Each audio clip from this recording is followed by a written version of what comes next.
គេមកជួយយល់ពីជំរឿចិត្តក្រុមទាំងរឿងរ៉ាវដែលនាងតែងតែគិតគឺចំប្រាំងឲ្យគេបានយល់បើថ្ងៃនេះអ្នកមិន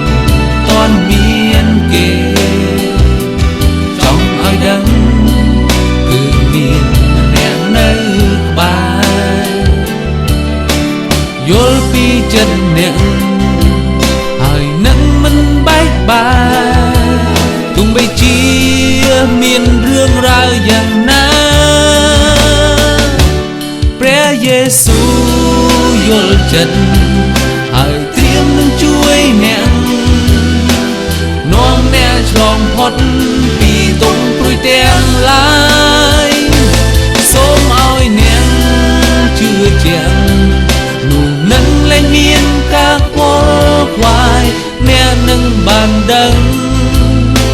ថាព្រះយេស៊ូវយល់ចិត្តអ្នក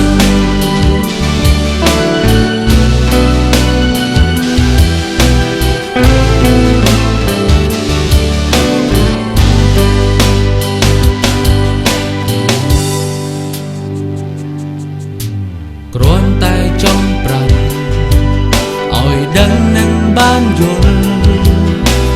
ទួងអ្នកខ្វាយខ្វល់ទ្រង់យល់ចិត្តជានិច្ចព្រះអង្គរងចាំជាចំឡាយដ៏ពិតជាកម្លាំងឲ្យឈានដើរទៅបើថ្ងៃនេះអ្នកមិន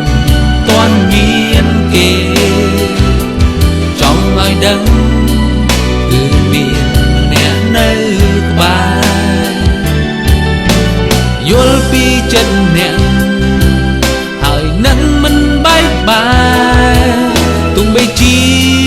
មានរឿងរ៉ាវយ៉ាងណាព្រះយេស៊ូវយល់ចិត្តហើយត្រៀមនឹងជួយអ្នកនាំអ្នកឆ្លងផុតពីទុក្ខព្រួយទាំងឡាយសូមឲ្យអ្នកជឿជាក់នោះនឹងលែងមានការខ្វល់ខ្វាយអ្នកនឹងបានដឹងថាព្រះយេស៊ូវយល់ចិត្តហើយត្រៀមនឹងជួយអ្នកនាំអ្នកឆ្លងផុតពីទុក្ខព្រួយទាំងឡាយសូមឲ្យអ្នកជឿជាក់នោះនឹងលែងមានការខ្វល់ខ្វាយអ្នកនឹងបានដឹង